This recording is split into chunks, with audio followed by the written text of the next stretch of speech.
ये कोई और नहीं ताजुश शरिया का नाना दादा 10 शव्वाल 1272 हिजरी 14 जून 1856 ईस्वी में नकी अली खां की पीठ से पैदा होने वाला सुन्नियों की शान, इस्लाम की जान, अबू बकर सिद्दीक का फैजान हजरत इमाम अहमद रजा खान।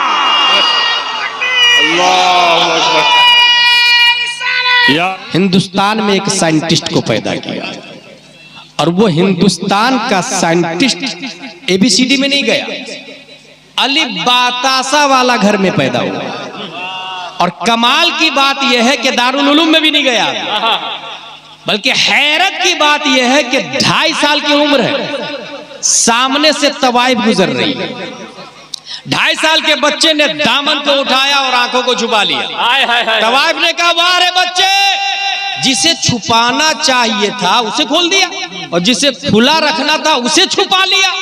वो 2.5 साल का बच्चा बोलता है खातून सुन, पहले नजर बहकती है, तब दिल बहकता है, तब नफ्स खता करता है। नजर, दिल, नफ्स, ये 3 किस्में कर दिया 2.5 साल के बच्चे ने। वो 25 साल पढ़ा वियना यूनिवर्सिटी में Sigmund Freud, ABCD EFG nursery LKG UKG पहली दूसरी तीसरी और 10वीं 12वीं, उसके बाद PhD किया और 25 साल के बाद ये छोड़ दिया। इंसान के बदन में 3 चीजें हैं, ID, ईगो, सुपर ईगो।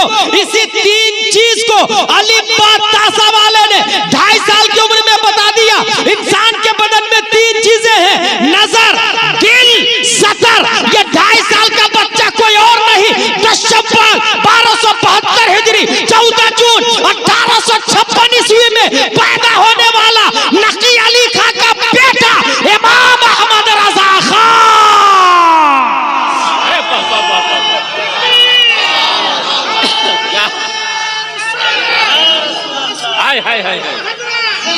अरे वाह वाह वाह वाह, सुभान अल्लाह, वाह वाह वाह, हाय हाय हाय, नारे तकबीर, नारे रिसालत।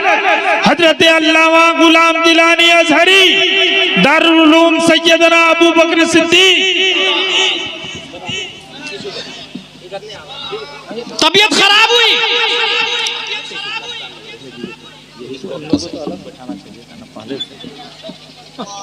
इंसान की तबीयत खराब होती है, एक्सीडेंट होता है, अगर चमड़ी कट जाए तो डॉक्टर के पास जाए। डॉक्टर बोलेगा नीडल, टाके। कौन? ABCD वाला, कॉन्वेंट वाला, सेंट पायस वाला, BUMS, MBBS, MD, DA। Needle, टाके, स्टेजिंग थ्रेड, निग्लोकैन एंड हाइड्रोजन। और अगर हड्डी टूटती है आपकी तो ABCD वाला जानते क्या बोलेगा? Xray, POP, cotton and bandage, calcium medicine and pain killer. और 90 दिन की वारंटी देगा, गारंटी वो भी नहीं देगा। चमड़ी कटे या हड्डी टूटे ये प्रोसेसिंग है ABCD EF वालों की। अहमदाबाद की धरती है, मुफ्ती मुजीब अशरफ जिंदा है, अल्लामा कमरुज़्ज़मा आज़मी आज भी लाइव मौजूद है। ड्राइवर के दाहिने गेट पर मुफ्ती मुजीब अशरफ हाथ रखे हुए थे। ड्राइवर ने दरवाजा लगाया, बेखबरी में उंगली कटती है। किनकी? मुफ्ती मुजीब अशरफ की। खून बहने लग जाता है। मुफ्ती आजम हिंद अंदर थे। अल्लामा कमरुज़्ज़मा आज़मी से कहा मेरे मौलाना को बुलाओ। मुफ्ती मुजीब अशरफ को तलब किया गया। कटी हुई उंगली, चमड़ी कटी हुई है, खून निकल रहा, नीडल, टाके, स्टेजिंग थ्रेड, निग्लोकैन, हाइड्रोजन। ये प्रोसेसिंग है ऑक्सफोर्ड की, कैम्ब्रिज की, BUMS की, MBBS की, MD की। मगर ये अली बातासा वाला मुफ्ती आज़म हिंद आला हजरत के शहजादे कटी हुई उंगलियों को अपनी तमाम उंगलियों के बीच में रखा, कटी हुई उंगली को उंगलियों के बीच में रखा और अली बातासा का कमाल दिखाया। कुरान मुक़द्दस जो दारुल उलूम फैज़ान अबू बकर सिद्दीक में 19 तलबा के सीने में उतार दिया गया है। उस कुरान की एक आयत है, अम अबरमु अमरन फइन्ना मुबरमून, अम अबरमु अमरन फइन्ना मुबरमून। पढ़ते गए, दम करते गए। इस आयत का मतलब क्या है? जख्मों को तुम भरते हो या मैं भरता हूँ? जख्मों को तुम भरते हो या मैं भरता हूँ? अम अबरमु अमरन फइन्ना मुबरमून, अम अबरमु अमरन फइन्ना मुबरमून, अम अबरमु अमरन फइन्ना मुबरमून। अल्लामा कमरुज़्ज़मा आज़मी शाहिद है, और वो कटी हुई उंगली खुद मैंने अपने सर की आंखों से मुफ्ती मुजीब अशरफ के हाथों में देखा, और मैंने उसका बोसा भी लिया। मैंने खुद पूछा भी, हजरत आपके साथ जो ये वाकया हुआ था हकीकत क्या है? कहा बिल्कुल हकीकत है। पता ये चला जो चमड़ी कट जाती है, निडल टाके स्टेजिंग ट्रेन निग्लोकैन हाइड्रोजन, ये ABCDE बोलता है। दारुल उलूम फैजान अबू बकर सिद्दीक का पढ़ने वाला कुरान की ये आयत पढ़ता है और दम करना शुरू करता है। तमाम मेडिसिन एक तरफ है, कुरान मुकद्दस की आयत सब पे भारी है। सुभान अल्लाह, सुभान अल्लाह। नारे तकबीर, नारे रिसालत, फैजान दारुल उलूम सैयदना अबू बकर सिद्दीक, उलमाए अहले सुन्नत, हुजूर मुफ्ती आजम हिंद। मेरे भाई बहुत अच्छा है, खूब पढ़ाई कर रहे हैं आप लोग। अपने बच्चों को खूब इंग्लिश में भेजें, खूब इंजीनियर, करेक्टर, डॉक्टर बनाए। मगर मेरा ये कहना है कि दारुल उलूम फैजान मिल्लत से, अपने फैजान अबू बकर सिद्दीक से अपने बच्चे को अरबी उर्दू जरूर पढ़ाएं, क्योंकि बच्चा अगर बगैर अरबी उर्दू के डॉक्टर बनेगा तो वो जाकिर नायक बन जाएगा।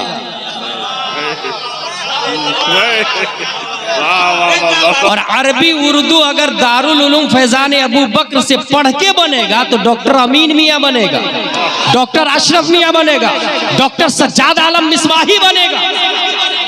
डॉक्टर बनाए, मगर अरबी उर्दू लाजिम। और मैं ये सिर्फ एग्जाम्पल के लिए पावर बता रहा हूं आपको, पावर, अलिफ बा ता सा का पावर। एक माँ जुड़वा बच्चा जनती है, सर 2, हाथ 4, पांव 4, कमर दोनों की जुड़ी हुई है, एक जिंदा है दूसरा मुर्दा है।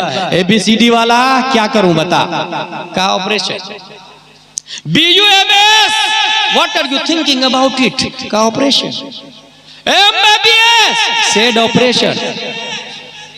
DMMD, replied operation. IAS, IPS, SP collector, तेरी क्या राय है? बहुत कॉन्वेंट से पढ़ के इतरा रहा है तू। कहा ऑपरेशन। MD सही बोल रहा, DM सही बोल रहा, उसकी बात मान लो। सबने कहा ऑपरेशन ऑपरेशन ऑपरेशन। वहीं पर फैजान अबू बकर सिद्दीक की दरसगाह से तरबियत याफ्ता एक इमाम है। गांव वालों ने उस इमाम साहब से जाके पूछा, इमाम साहब फला के यहाँ जुड़वा बच्चा पैदा हुआ, एक जिंदा है दूसरा मुर्दा है, डॉक्टर लोग ऑपरेशन बोल रहे हैं, आपकी क्या राय है? कहा हराम हराम हराम। साइल कंफ्यूज, हजरत ये क्या कह रहे हैं आप? You have any painkiller? You have any medicine? You have any ideas? You have any solution? You have any dose? You have any degree of medical department? आप कह रहे हैं हराम हराम हराम, कैसे? कहा यस, आई सेड हराम हराम हराम। और वो गांव वाले इतने अच्छे थे जो इमाम साहब की बात मानते थे। इमाम साहब ने कहा 2 गड्ढे खोदो, एक में मुर्दा को रखो, दूसरे में जिंदा को रखो। गांव वालों ने इमाम की बात मान ली, क्योंकि गांव वाले इमाम के पीछे सिर्फ फज्र में नहीं रहते थे, बल्कि फज्र से लेकर जोहर तक इक्तदईतो बिहादल इमाम की सिफत में रहते थे। जोहर से लेकर असर तक इक्तदईतो बिहादल इमाम, असर से लेकर मगरिब, मगरिब से इशा, रात में सोते भी थे तो इमाम के बताए हुए तरीके पर सोते थे। वो कौम कूफी कौम नहीं थी, वो कौम आज की तरह सिर्फ फज्र में इमाम, उसके अलावा गुलाम, ये नजरिया नहीं था। वो कौम अपने इमाम को इमाम जानती थी, पेशवा जानती थी, रहनुमा जानती थी, और उनके इशारे पर अपने सर को हथेली पे लिए कुर्बान करने को तैयार तैयार होती थी। इमाम साहब ने मसला बता दिया, 2 कब्र खोदो, एक में मुर्दा दूसरे में जिंदा। मुर्दा के ऊपर मिट्टी डाल दो, जिंदा को कब्र में दूध पिलाओ। गांव वालों ने 2 कब्र खोद ली, एक में डाल दिया मुर्दा को, उसके ऊपर मिट्टी डाल दी और जिंदा को कब्र में वॉचमैन लगा के दूध पिलाना शुरू कर दिया। 1 दिन 2 दिन 3 दिन, चंद दिनों के बाद में मिट्टी ने अपना काम कर दिया, जिंदा को मुर्दे से अलग कर दिया, जिंदा को कब्र से निकाल लिया गया। ये मसला जिस इमाम ने बताया था वो साबित का बेटा नुअमान 80 हिजरी में कूफा में पैदा होने वाले इमाम आजम अबू हनीफा। अरे वाह वाह वाह, नारे तकबीर, नारे तकबीर, नारे रिसालत, नारे रिसालत। हजरत इमाम आजम अबू हनीफा, हजरत इमाम आजम अबू हनीफा, हजरत अल्लामा गुलाम जिलानी अजहरी। और बनाए, खूब बनाए डॉक्टर, खूब बनाए इंजीनियर, खूब 12वीं 10वीं करवाए। मैंने बहुत सारे लोगों से कहा हाँ भेज दूंगा ना, 10वीं मेरा बेटा पास कर लेना, भेज दूंगा मैं, मदरसे में भेज दूंगा मैं, दीनी तालीम दूंगा मैं। मेरे भाई, स्वीडन में कुरान जलाया जा रहा है और दारुल उलूम फैजान अबू बकर वाला कुरान को 19 हाफिजों के सीने में उतार रहा है। वो जला रहा है बर्बाद करने के लिए और ये उतार रहा है बचाने के लिए। वो तबाह बर्बाद करने के लिए और ये तहफ्फुज़ व बका के लिए। और हाँ, कुछ लोग 1 साल, कुछ 2 साल, कुछ 3 साल। मैं एक ऐसे आदमी को जानता हूं जो सिर्फ 3 महीने में पूरे कुरान का हिफ्ज कर लिया था। जानते हैं उसका नाम क्या है? शेख अब्दुल हक मुहद्दिस देहलवी। 3 महीने में। एक और आदमी का नाम जानता हूं मैं जो सिर्फ 3 महीने में पूरे कुरान को हिफ्ज कर लिए, इमाम शाफई रज़ियल्लाहु ताला अन्हु। एक और आदमी को जानता हूं मैं जो सिर्फ 3 महीने में पूरे कुरान को हिफ्ज कर लिए, और वो भी घूम घूम के एंजॉय करके, आजादी की जिंदगी में नहीं बल्कि जेल के अंदर 3 महीने में हाफिज कुरान बने। जेल के अंदर दुनिया उसको मुजद्दिद अल-फसानी के नाम से याद करती है। जेल के अंदर एक दुनिया, हिंदुस्तान में मशहूर बहुत बड़ी किताब लिखी गई है जेल के अंदर। उस किताब का नाम है मोमिन की नमाज।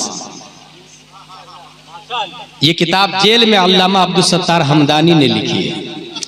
दुनिया के अंदर एक और अरबी में एक किताब फेमस है अल मबसूत, जो 20 जिल्दों में फिक़ही इंसाइक्लोपीडिया ऑफ फिक़ह हनफी, ये भी जेल के अंदर लिखी गई है।